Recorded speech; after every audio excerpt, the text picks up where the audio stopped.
दोस्तों, कुछ दिन पहले ही होल्ड योर ब्रेथ नाम की फिल्म रिलीज हुई। ये साइकोलॉजिकल हॉरर है। कहानी एक छोटे से परिवार की है जो ओक्लाहोमा के एक वीरान और बंजर इलाके में रहते हैं। फिर उनके साथ कुछ भयानक चीजें होना शुरू हो जाती है। फिल्म की कहानी शुरू होती है 1933 से।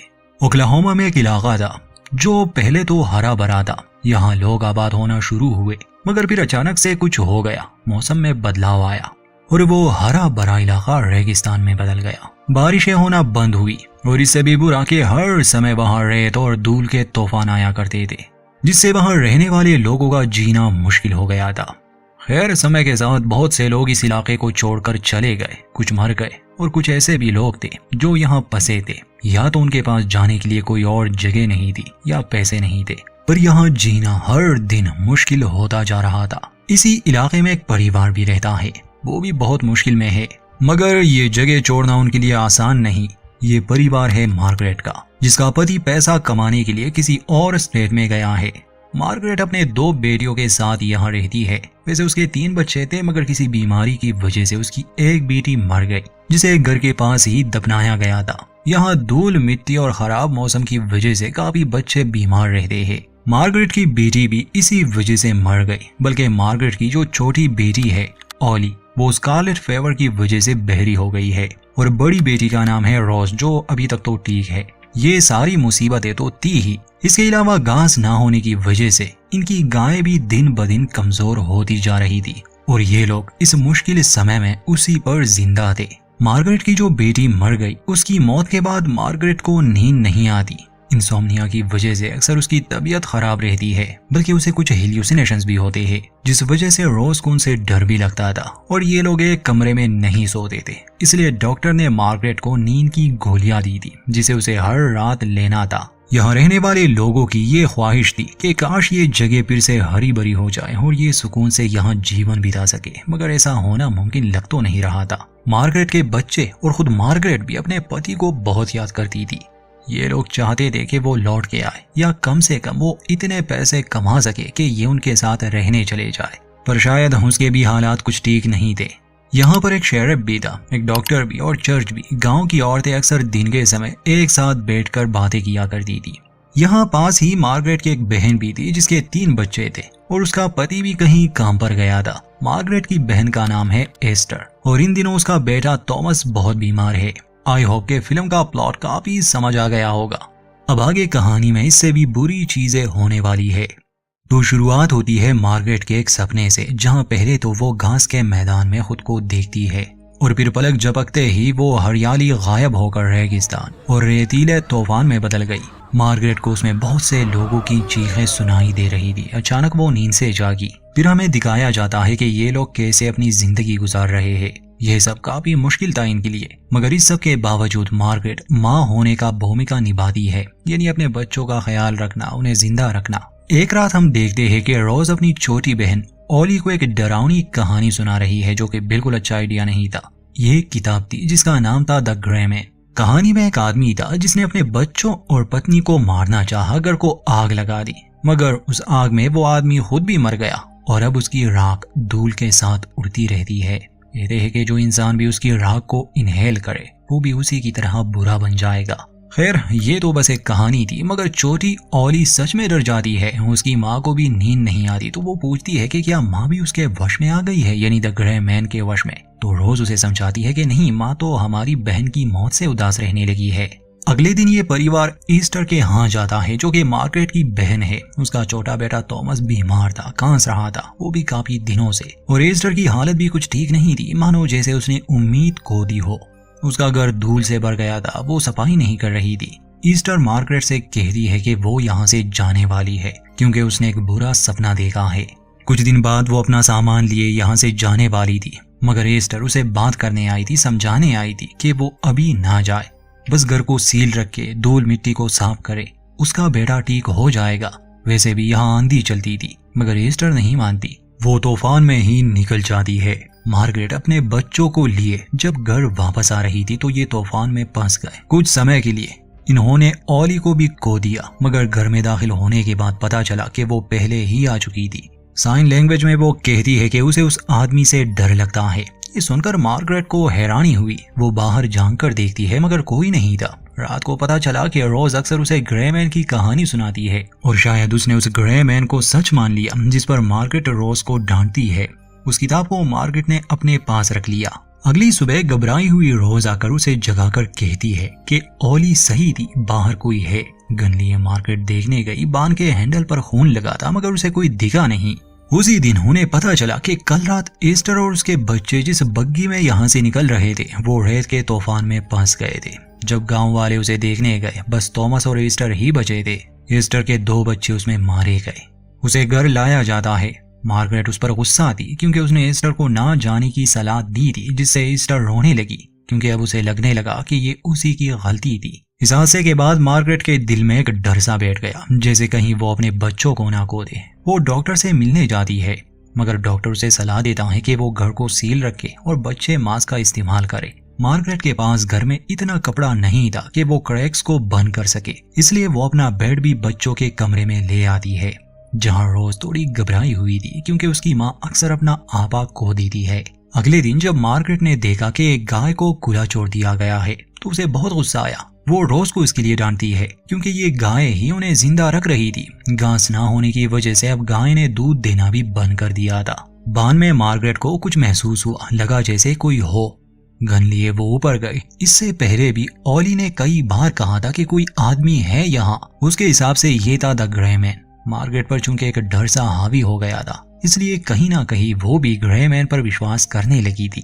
बाद में उसे एक आदमी मिला। मार्गरेट ने उस पर गन तानी थी। शायद ये 2-3 दिन से यहाँ छुपा था।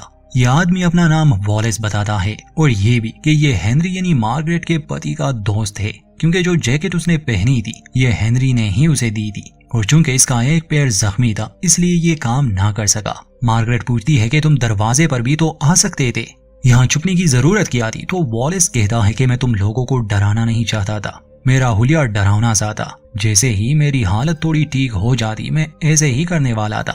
मार्गरेट को उस पर विश्वास तो नहीं था मगर तभी रोज को कुछ होने लगा। उसकी नाक से खून बहने लगा। वॉलेस खुद को एक प्रीचर बता रहा था। वो मदद करना चाहता था, इसलिए वो रोज के चेहरे पर हाथ रख देता है।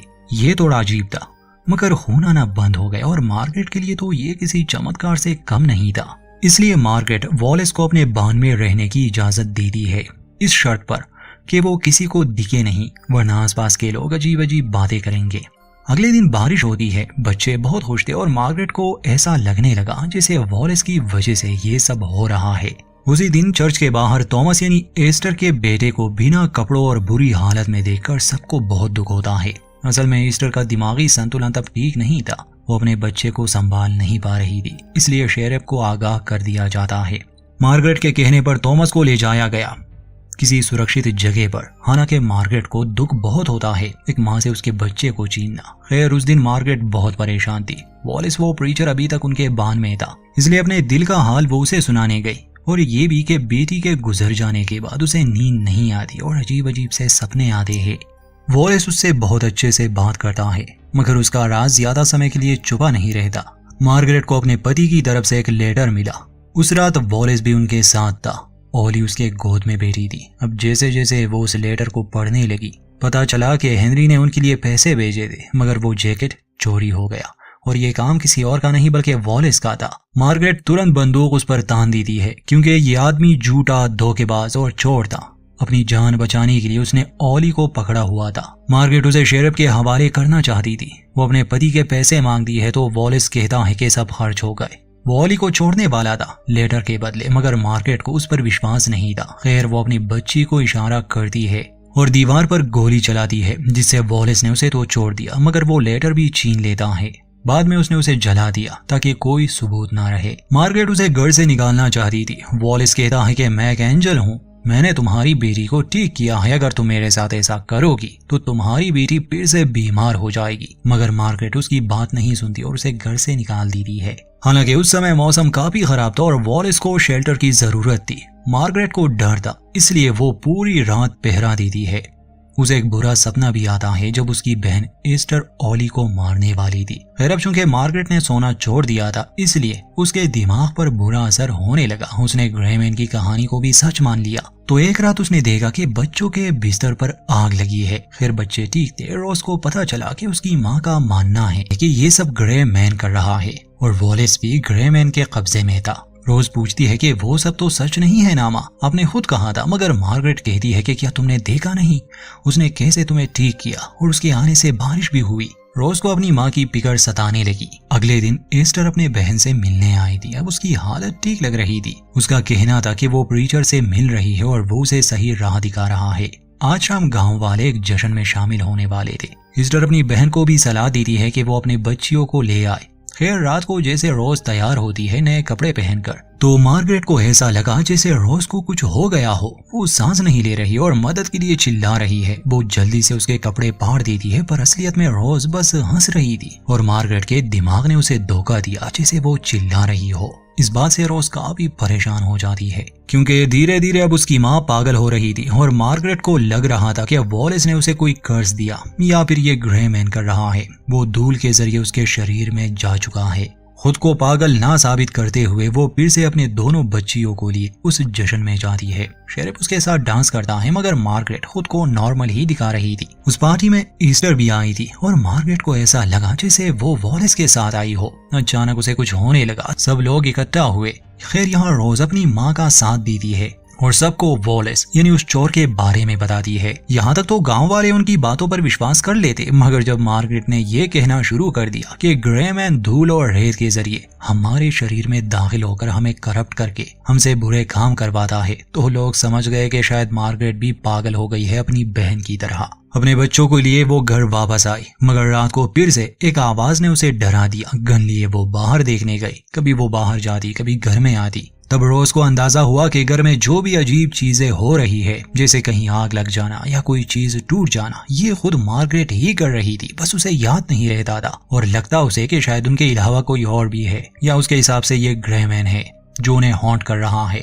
गन लिए जब वो फिर से बाहर आई, रोज अपनी माँ को समझाना चाहती थी कि ये सब उसका वहम है, मगर मार्गरेट को ऐसा नजर आ रहा था जैसे ये उसकी बेटी नहीं बल्कि वॉलेस हो। उससे पहले भी मार्गरेट ने किसी पर गोली चलाई थी और शायद वो अपनी बेटी को भी मार दी थी, मगर अंत में वो जाग गई, अपने होश में आई। खैर उस समय मार्गरेट को पता तो नहीं था, पर रोज ने देख लिया कि उसने अपनी ही बहन पर गोली चलाई है। उसकी लाश वहां पड़ी थी।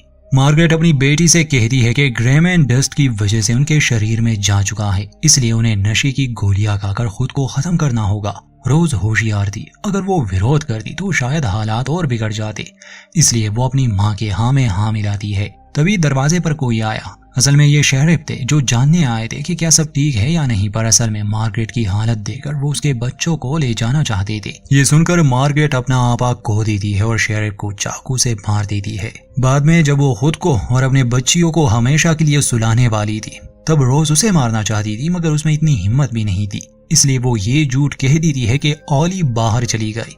उस समय तेज आंधी थी। एक रस्सी बांधकर मार्गरेट जैसे ही बाहर गई ताकि वो खो ना जाए, तो रोज को एक मुश्किल फैसला लेना पड़ा। वो रस्सी को काट देती है, जिससे उसकी माँ खो गई और यकीनन बाद में मर गई होगी।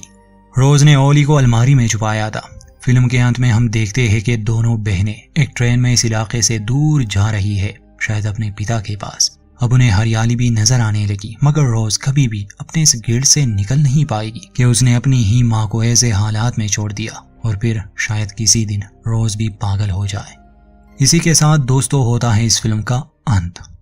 फिल्म पैरानोया और पुराने जमाने में लोगों ने जो मुश्किलें झेली उसके बारे में है। उम्मीद करते हैं ये कहानी आपको पसंद आई होगी। लाइक करना ना भूले। चैनल पर नए हैं तो सब्सक्राइब कर दे। मिलते हैं किसी और कहानी में।